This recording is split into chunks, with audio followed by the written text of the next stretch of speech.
I'm Chris Motes, and welcome to The Good Life. Around our kitchen table, we talk about the stuff that matters. So pull up a chair as we visit with real people and talk about love and loss, sacrifice and salvation. At this kitchen table, we don't have all the answers, but we do believe that life is good.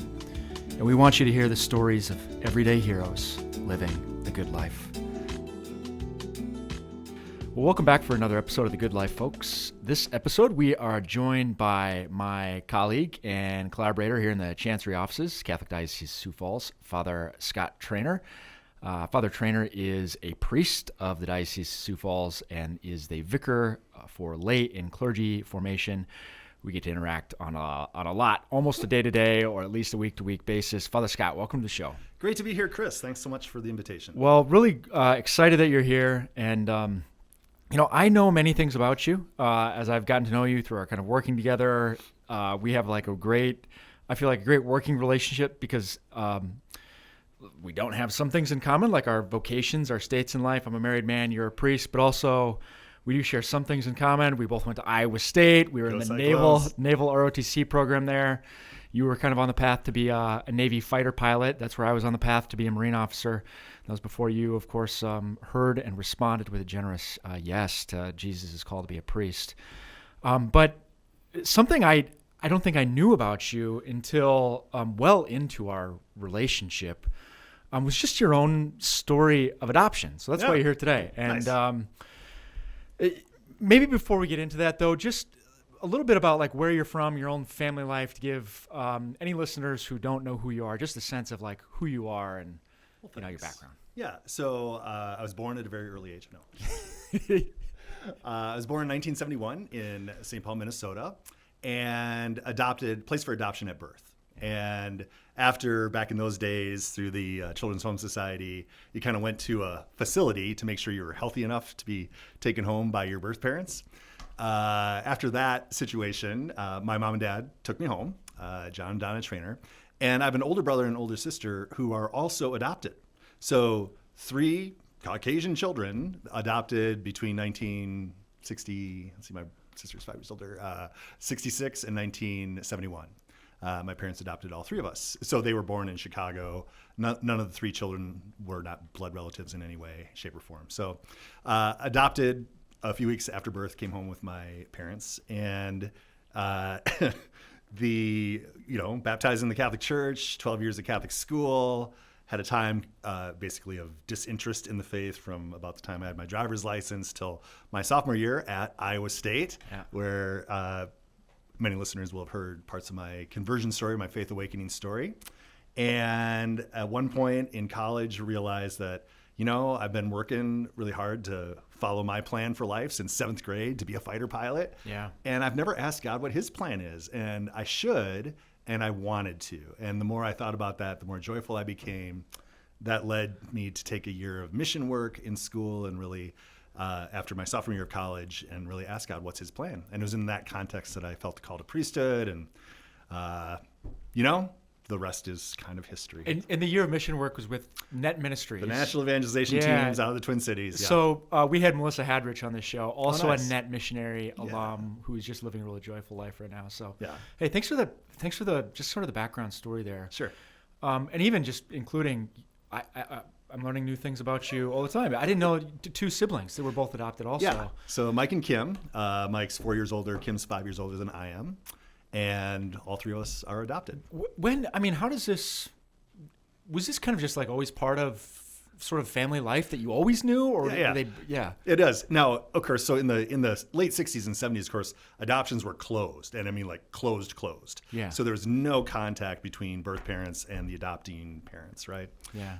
But that being said, thanks be to God, I just always knew growing up I was adopted, and Mike and Kim were adopted. Yeah. There was never the moment of the reveal. I wasn't sat down at 5 years old. Now, Scott, we need to explain. Sure. It was just of course. I always knew that. So I don't actually have any memory of ever learning that fact in a particular moment, which is good. And consequently, how kids tease each other in grade school? Well, you're adopted. Siblings will Yeah. tease each other that way. Yeah. I think, I don't know, like say like, cause you don't fit in or whatever. I never got that joke. I was like, oh, all right. Oh, and I realized they were joking, but I never quite got the joke The because humor didn't I make just always sense knew. because it was just real. Yeah. And Yeah. did your, can you tell us the story of your adoptive parents and adopting 3 children and what were their motivations and Yeah, so my mom and dad, God rest their souls, my dad passed away 2 years ago, my mom 9 years ago now. They were infertile and but desired children. yeah. And so pursued this. I never got the story Okay. of how it was. Because again, back in even the late 60s and 70s, to adopt 3 children Yeah. was just not a thing. Right. But they did.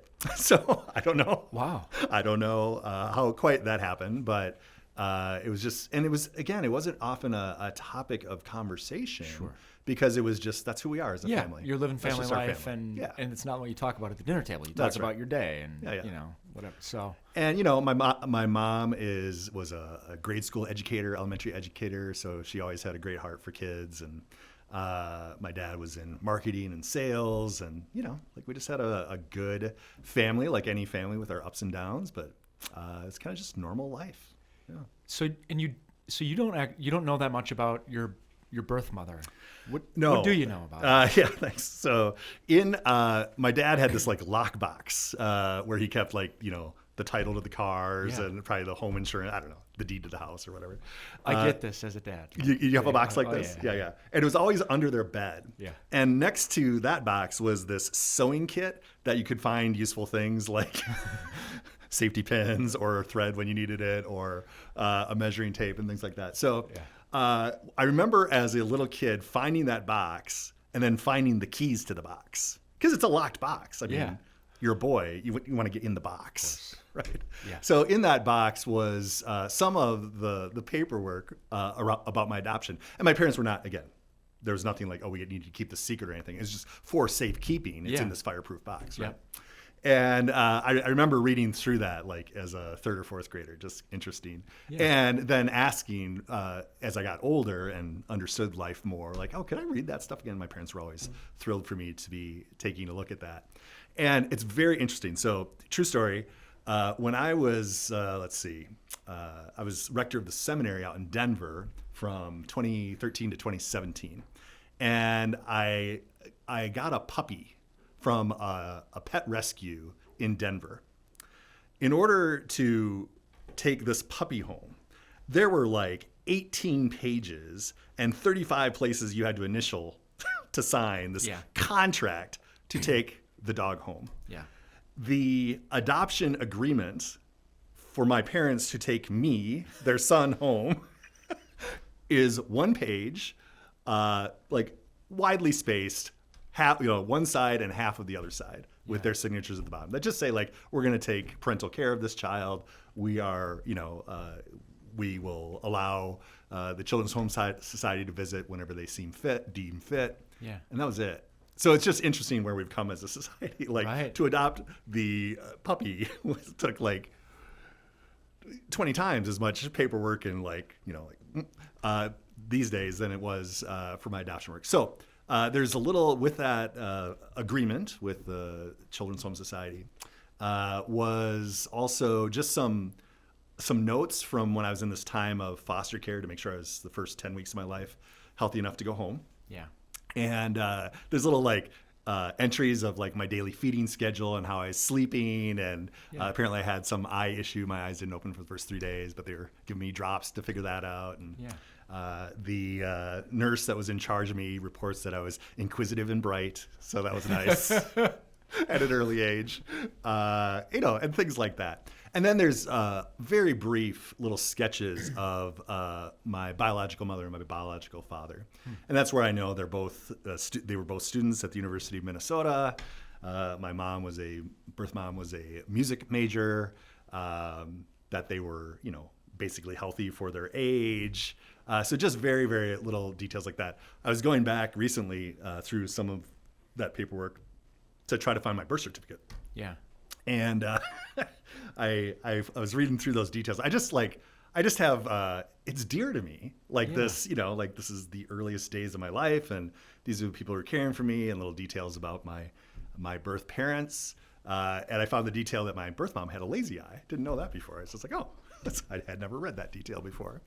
So anyways, my experience growing up, people wonder about this. And I should say, it hurts me these days. So a lot of times in, the debates around abortion, the pro-abortion side like demonizes adoption. Yeah. Like it's going to be bad for the mom and bad for the child, and it's just like this horrible thing. Yeah. And that hurts me. Yeah. My experience growing up, and I can speak for my brother and sister both also, is I can say from as long as I can remember, because there was never the reveal that I was adopted, I just had in my heart such a gratitude to my birth mother from the earliest age. Just like, and I don't know, like my parents never said, you should be very grateful to your birth. It was never a thing that was taught me. It was just in me. Yeah. So grateful. And of course, as I got older and now as, I entered pastoral ministry as a priest, understanding the pressures and the challenges and the questions that arise, I've also grown in gratitude for whoever the people were in the world that surrounded my mom to make the generous choice for life. Yeah. So it's certainly true that in 1971 in the Twin Cities, that while Roe versus Wade has not been decided yet, but would be shortly, it was decriminalized and totally available. Yeah. And so that was a very viable option for my birth mother. Yeah. And I don't know when I would have clicked with that, at what age. Like I was like, oh, like I could have easily been aborted, but wasn't, thanks be to God. But there was just always this innate gratitude to my birth mother, and then realizing the danger my life was in, this amazing gratitude, whatever the people in her life who were encouraging her to bring me to term, I just have, by extension, a tremendous gratitude for them. Yeah. I want to ask something that's maybe just a little more sensitive, because you're expressing this really deep gratitude, which is just so beautiful. Has there ever been any, I don't want to overstate it, but sometimes you hear sociologists or psychologists talk about sort of a primal wound, separation. Mm-hmm. Has there ever been anything that's been really hard about the experience, or has it been one of overwhelming just gratitude? Yeah. I mean, when people like, well, what's it like to be adopted? Yeah. The first thing that always comes to mind is this gratitude that I'm speaking of. That's why I'm speaking of it. Yeah. And has it been difficult at any point? No, I can't think of it. There is people also wonder, like, well, did you ever like search out your birth parents? Yeah. And the way that goes in the state of Minnesota, because laws have changed, so it was a closed adoption when I was placed for adoption. But now the law in Minnesota is like, as a child who's been adopted, I have a legal right to go to the Children's Home Society and like put me in contact with my birth parents. Really? Yep. And I never really had that desire to do that. Sure. Just like, there was just never like this, like I wasn't trying to work through a thing where I thought it'd be like, oh, really important to connect with my birth parents. But I knew it was an option. The one time it actually occurred to me was when I was getting ready to be ordained a priest. Really? Yeah. In that year, I found myself thinking about that. But then I sort of thought like, well, that might be a lot. Like, hi, Betty, I'm your child, Scott. Yeah. And I'm about to be ordained a Catholic priest. Like, I just thought that might be a little much. Sure. To take in at one fell swoop. So anyways, apart from that was really the only time in 53 years of life that I was like, yeah, maybe I would seek them out. So what I did do is the way it's arranged in Minnesota now, is you can indicate in your file, like you're willing to be contacted. Yeah. So as the adopted child, I can say that in my file. And then if my birth parents were ever to inquire, they would see like, oh yeah, he's very happy if you want to contact him. Sure. So that's what I did at that time. Okay. Yeah. Interesting. Do you want to hear the story about my brother? Yeah, no, please. So my brother is married, has two beautiful girls who are now college graduates, raised a beautiful family. And his wife, Teresa, she, you can also like go on websites these days, the internet being what it is, and you just put in a person's vital statistics, and they'll kind of like, hey, maybe this is the person, or there's been someone looking, Sure. And they kind of match up adopted children with their birth parents, or vice versa. And so she had been doing this without my brother's knowledge. She'd been going on all these websites, putting his information out there. And so one day, as the story goes, there's a phone call, and she answers, and she's like, Mike, your mom's on the phone. He's like, I just got off the phone with my mom. And she's like, no, your birth mom. Here's the phone. And my brother's like, what? Because he didn't know. So pro tip for married people, if you're married to an adopted person, don't do this without talking to them first. That was definitely a moment. Have they reconciled? Yeah, no, your they're brother still and his good. wife? Yeah, they're still good. Okay. They didn't. But what I want to say about that, for people who are adopted through closed adoptions, I've learned over the years, when I hear stories about them, people connecting with their birth parents. Yeah. It's never just kind of like, it's either great or kind of weird. Yeah. Honestly. And in my brother's case, it was very interesting because he did connect with this family. He found out he had some half siblings through his birth mom and connected with them. Yeah. And it was a little weird with his birth mother. But in that, he really ended up mentoring one of his half brothers who was a few years younger than he is for a couple of years. And it was actually a really kind of just beautiful chapter in my brother's life that opened up through making that connection. It's beautiful. Yeah. Have you, I mean, you're a Catholic priest. You pastor others and act as a spiritual father. Mm-hmm. Has your experience, which has been one of just overwhelming gratitude, have you had experiences with other people who have been connected to adoption in some way, either as a birth mom or maybe an adopted person? Is your experience one that you witnessed elsewhere, or have you seen varying degrees of maybe hardship that have been present? So there's definitely a reality of grief. I was just visiting with the good people at Lutheran Social Services here in Sioux Falls. Yeah.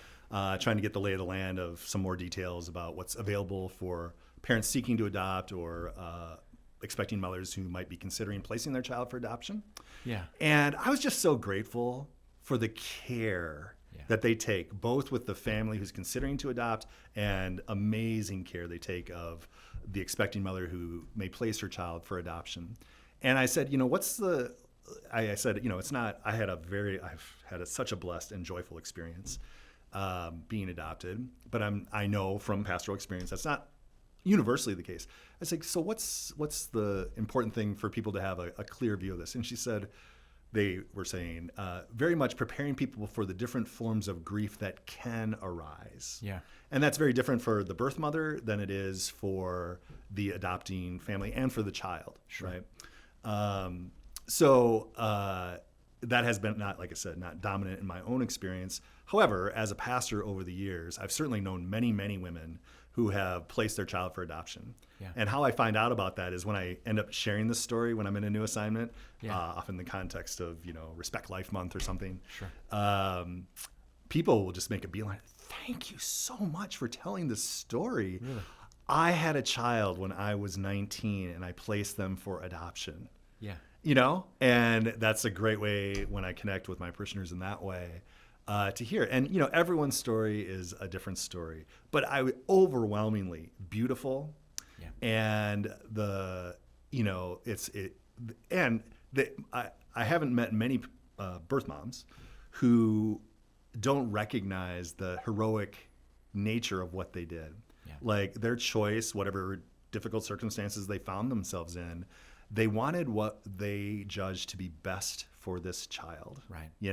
Right. And there's always this concern in birth parents, I find, of like if it's a closed adoption. Yeah. Like whatever became, like I hope that family situation was a good situation. Yeah. Today it's a very different thing, right? So mothers who are going to place their child for adoption, like the law in South Dakota is that it's a closed adoption, but every agency that helps with adoptions, it's like they do the home visits with families who are seeking to adopt. Yeah. And they basically have a number of families and their profiles and backgrounds for birth mothers to consider. So the birth mom basically identifies the family that she wants to place her child with adoption in.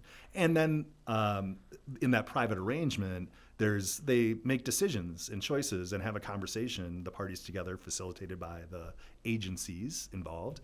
What kind of engagement, involvement would you like to have with this child going forward?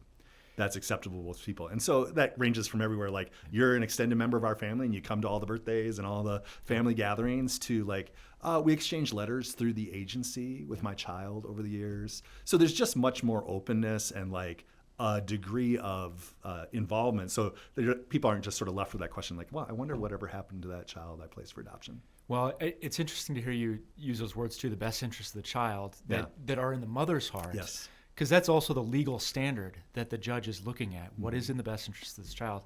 And I've heard testimonies just anecdotally from judges that this is, judges deal with a lot of unfun things. Yeah. But this is such an encouraging thing for them to be a part of as legal professionals, that they get to sort of give the blessing of the law to this adoptive parent relationship. Yeah. Beautiful. What can we learn from adoption about our own relationship with our Father in heaven? We're given this in Scripture too, that He's not left us orphans, but has adopted us as His children. Yeah, so I think on all sides, from the birth parent's perspective and the adopting parent's perspective, the nature of love is the dedication of my energies for what's best for my beloved, so that the goodness, truth, and beauty that's in them can come to its fulfillment. That's the nature of authentic love. Yeah.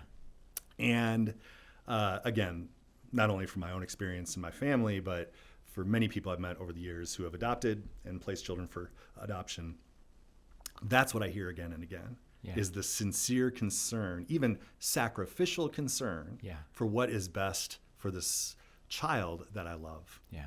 And that's so moving. That is the motive of every adoptive parent I've met. It's the motive of every birth parent that I've had the privilege of meeting over the years. Like, just to hear that's at the heart of all these stories, in truth. I mean, and what's really striking is you're speaking to love, and the heart of love in this is it stands in contrast to fear. Right. Which is something that we've heard on the show before from women who have, maybe made a bad choice, but then later been captured by love. Thanks be to God, forgiveness and love. But there are these two things that love and fear stand in opposition to one another. And there can be such a temptation to give in to that fear. Any reflections on maybe, I don't know, adoption as a choice is, it strikes me that we're in maybe a different place today, 2024, than where your birth mom was in 1971. For sure. Any reflections on like what's happened in that time that is really, sometimes these unseen forces that are steering women one way or another, and they're kind of bound up in the moment of fear and anxiety. Certainly, I mean, stigma of single motherhood is not what it once was. Surely not, yeah. But also the availability of abortion. Any encouragement or light that you might shed on kind of where we are in our present moment for young women, maybe a young expected woman who's faced with a tough decision at this moment in time in 2024? Yeah, I think the most important thing is you are not alone. There are a universe of people who want to listen to you, to meet you, to know you, to accompany you, and care for you in the best choices that are available to you. Yeah. The pro-abortion world presents it's like, oh, this is a choice. This is an exercise of freedom. No, it's not. I've also met and I have as dear friends women who have suffered abortion. Yeah. And I wouldn't wish it on anyone. Yeah. Because that is a whole universe of grief and regret that can stay sometimes for decades, right? And really, I have a great compassion for women who are tempted in this way, expecting mothers who are tempted in this way because of the power of fear and not knowing what to do. But always that fear festers in a place of isolation. Yeah. So just to know there are people who, without judgment, without any, really want to accompany you if you find yourself in a fearful place. Yes. You do not need to be alone in that fear. And even just talking to the good people at Lutheran Social Services recently, they were talking about how when an expecting mother comes in and is like this, they talk her through her legal options. Yeah. And they also talked to her about parenting. Like, well, when you imagine parenting this child, which is the natural thing, what is the sticking point? And is there a way we can help you see a pathway to, like, actually, I can do this, even as a single mother. And if they still decides, like, no, I think the best thing for me and this child would be to place it for adoption.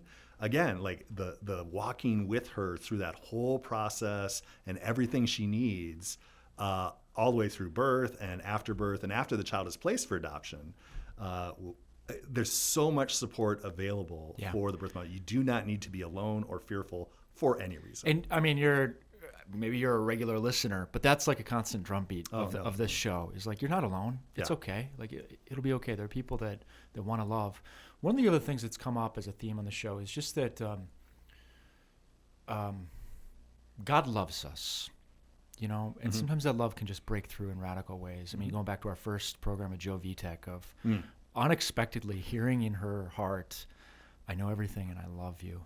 It may be the last minute, Father, for somebody who doesn't have a relationship with God, who is love, but is interested in that.